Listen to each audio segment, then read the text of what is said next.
Okay students, जैसे कि इसके नाम से पता चल रहा है, dehalogenation of vicinal डायहेलाइड्स।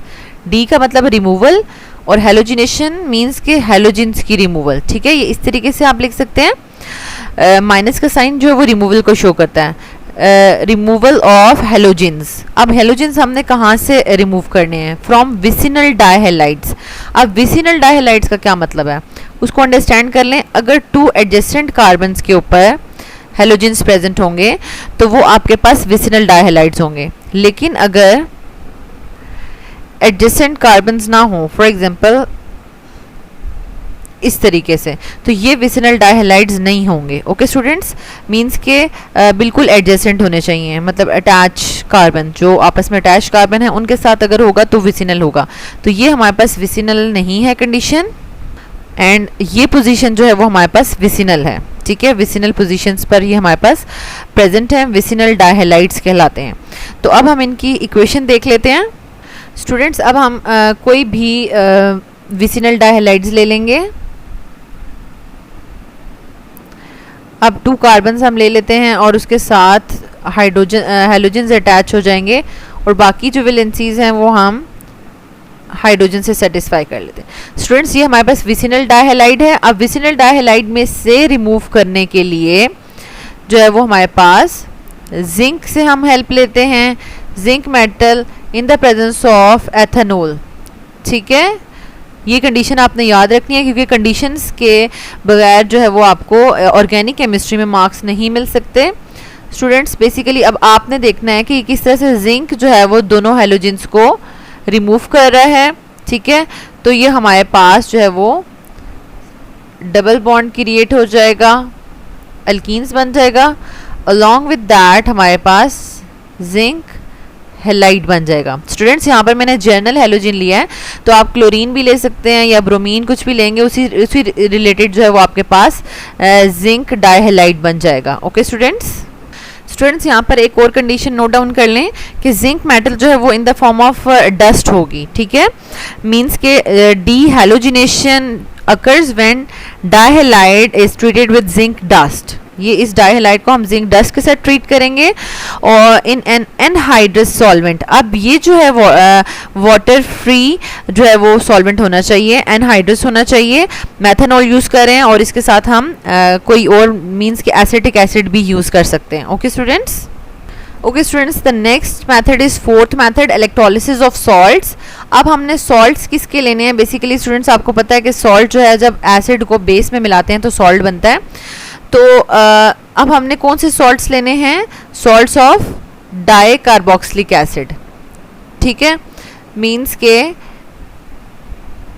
Chain के दोनों साइड पे एसिड ग्रुप अटैच होना चाहिए, और उस एसिड को जब हम बेस के साथ ट्रीट करके सॉल्ट में कन्वर्ट करेंगे, then that salt is utilised for electrolysis. ठीक है, तो अब स्टूडेंट्स हम यहाँ पर एक कोई भी सूटेबल सॉल्ट ले लेते हैं। ओके स्टूडेंट्स, हम यहाँ पर 4 कार्बन सॉल्ट ले लेते हैं, 1 2 3 and 4। ओके स्टूडेंट्स, ये बेसिकली डाई एसिड है, और अब हम दोनों हाइड्रोजन्स को सोडियम से रिप्लेस कर देते हैं। ओके स्टूडेंट्स, यहाँ पर हमारे पास ये एक डाई एसिड आ गया। ठीक है, and it's name is die sodium succinate. ठीक है, डाई सोडियम सक्सीनेट। स्टूडेंट्स, अब हम इसको जो है वो कोल्ड इलेक्ट्रोलिसिस में यूज़ करेंगे, और हमारे पास जो है ये जो मिडल कार्बन है ये अल्कीन्स में कन्वर्ट हो जाएंगे, और जो भी इसके साथ दोनों साइड पे ग्रुप्स अटैच हैं वो रिमूव हो जाएंगे। Let's see how. स्टूडेंट्स, ये हमने डाई सोडियम सक्सीनेट का फॉर्मूला जो है वो ट्विस्टेड फॉर्म में लिख लिया है। ठीक है, और इसमें से हम इन the presence of water, 2 water molecules की प्रेजेंस में इलेक्ट्रिक करंट जब पास करवाएंगे तो स्टूडेंट्स बेसिकली हमारे पास ये इथीन जो है वो आपस में बॉन्ड बना लेगा, 2 कार्बन डाइऑक्साइड के मॉलिक्यूल्स रिमूव होंगे, और 2 सोडियम हाइड्रोक्साइड जो है वो रिमूव होंगे, और एक जो है वो हमारे पास हाइड्रोजन का मॉलिक्यूल रिमूव होगा। ओके स्टूडेंट्स, ये हमने प्रोडक्ट्स लिख ली हैं। इथीन भी बन गया है, 2 कार्बन डाइऑक्साइड, 2 सोडियम हाइड्रोक्साइड और 1 हाइड्रोजन। स्टूडेंट्स इस वीडियो लेक्चर में मैं आपको इसका मैकेनिज्म जो है वो डिस्कस नहीं करूँगी। इंशाल्लाह नेक्स्ट किसी वीडियो में हम जो है वो अल्केन, अल्कीन और अल्काइन तीनों मेथड्स की प्रिपरेशन कोल्स इलेक्ट्रोलिसिस से देखेंगे विद मैकेनिज्म। जैसे कि इसमें हमने अल्कीन्स को प्रिपेयर किया है, तो हम इसी तरीके से अल्केन्स को भी प्रिपेयर कर सकते हैं और अल्काइंस को भी प्रिपेयर कर सकते हैं, ठीक है।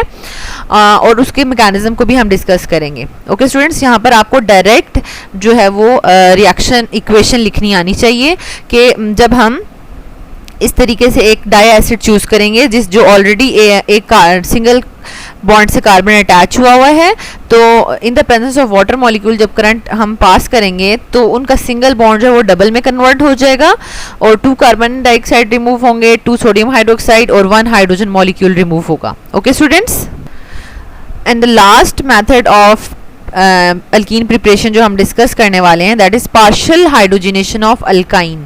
स्टूडेंट्स, पार्शियल हाइड्रोजिनेशन का क्या मतलब है, क्यों हमने यहाँ पे पार्शियल का वर्ड यूज़ किया है?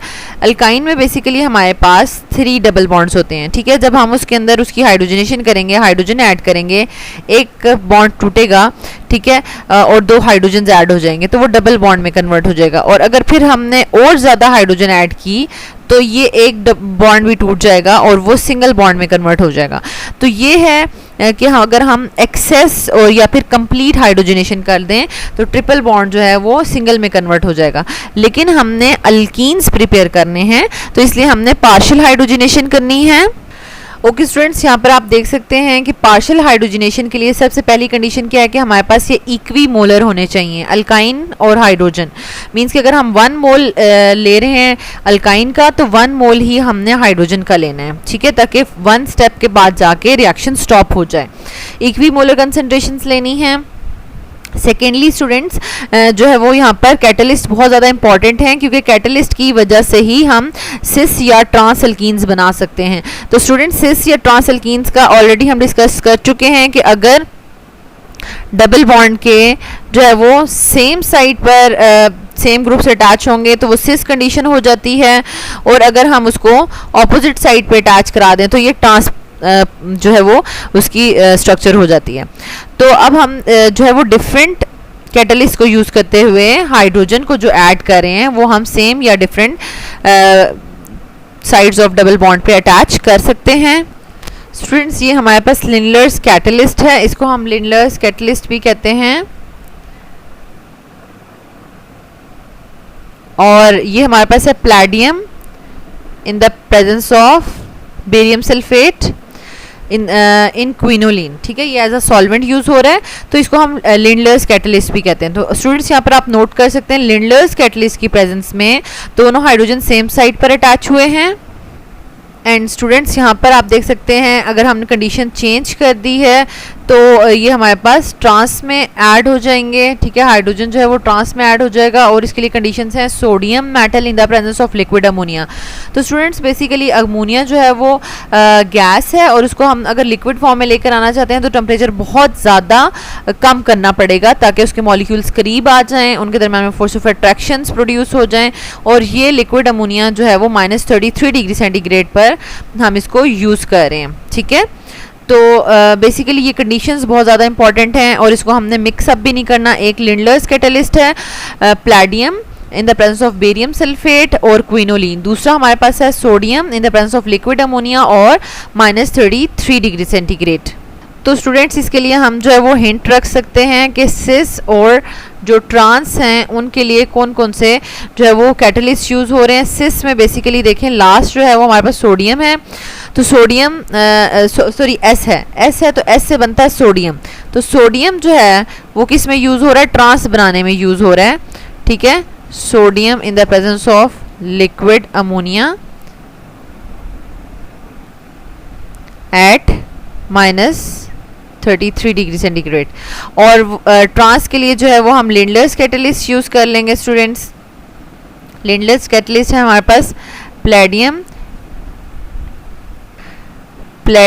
इन the presence of barium sulphate और क्विनोलिन की प्रेजेंस में। ओके स्टूडेंट्स, इससे हिंट से जो है वो आप मिस्टेक नहीं करेंगे कि सिस में एस है, एस से जो है सोडियम आता है, और सोडियम जो है वो सिस बनाने के लिए यूज़ नहीं होगा बल्कि ट्रांस बनाने के लिए यूज़ होगा, ट्रांस अल्कीन्स बनाने में यूज़ होगा। Okay students, okay students, last में एक और हिंट जो है वो देख लें कि सिस बनाने के लिए हम जो हाइड्रोजन ऐड करेंगे वो मॉलिक्यूल की फॉर्म में होगी, लेकिन ट्रांस बनाने के लिए जो हम हाइड्रोजन ऐड करेंगे वो एटॉमिक फॉर्म में होगी। ठीक है, तो नेसेंट हाइड्रोजन भी इसको कहते हैं, लेकिन ये मॉलिक्यूल की फॉर्म में नहीं होगी। ओके स्टूडेंट्स, लास्ट में आप ये देख सकते हैं कि अब ऑर्गेनिक केमिस्ट्री में बेसिकली आपको जो है preparation and reactions of every functional group उसकी स्कीम आनी चाहिए। तो जैसे कि हमने प्रिपरेशन ऑफ अल्कीन्स पढ़ लिया है, तो उसकी स्कीम ये है, उसको शॉर्ट फॉर्म में आपने लिखना है। तो ये शॉर्ट फॉर्म से आपको बाकी सारी हिंट्स पता चल जाएंगी। डिहाइड्रेशन किसकी करनी थी? अल्कोहल्स की। डिहाइड्रोहेलोजिनेशन जो है वो अल्काइल हैलाइड्स की करनी थी। डीहेलोजिनेशन जो है वो विसिनल डाइहैलाइड्स की करनी है। सॉल्ट्स कौन से यूज़ करने हैं? डाई एसिड, ठीक है, di carboxylic acid salt use करना है, और Kolbe's electrolytic method. And last में हमने अल्काइन को यूज़ करना है, ये मैंने ट्रिपल बॉन्ड शो किया हुआ है।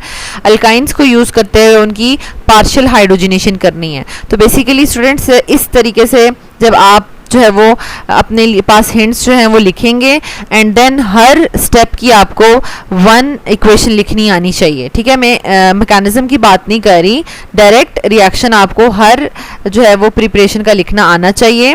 ठीक है, और इस तरीके से आपकी जो है वो ऑर्गेनिक केमिस्ट्री के रिएक्शंस के ऊपर ग्रिप हो जाएगी, जो आपको आगे हेल्प करेगी। ओके स्टूडेंट्स, और नेक्स्ट वीडियोज़ में मैं इंशाल्लाह जब आप अल्कीन्स अल्काइंस के भी प्रिपरेशन और रिएक्शंस कर लेंगे, देन मैं आपको कन्वर्जन्स की प्रैक्टिस करवाऊंगी, जो कि आपको एग्जाम में हेल्प करेगी, क्योंकि ये जो रिएक्शंस हैं या प्रिपरेशंस ये डायरेक्ट नहीं पूछे जाते एग्जाम में कि write down the methods of preparation of alkenes, ऐसा क्वेश्चन नहीं आएगा, बल्कि आपको कन्वर्जन्स आएंगी कि आप एक मॉलिक्यूल को दूसरे मॉलिक्यूल में कन्वर्ट करें।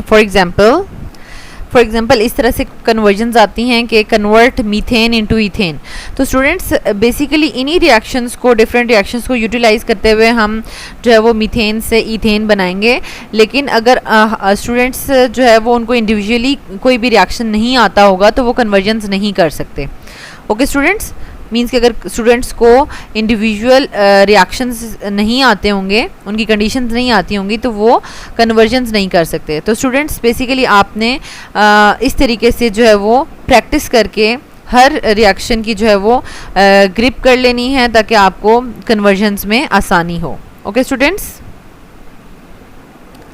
Thank you so much students for watching this video. अगर आपको ये वीडियो अच्छी लगी है तो आप इसको लाइक कर दें, चैनल के बटन को सब्सक्राइब कर दें और बेल के आइकन को ज़रूर प्रेस कर दें, ताकि न्यू आने वाले लेक्चर्स का नोटिफिकेशन आपको मिलता रहे। Thank you so much.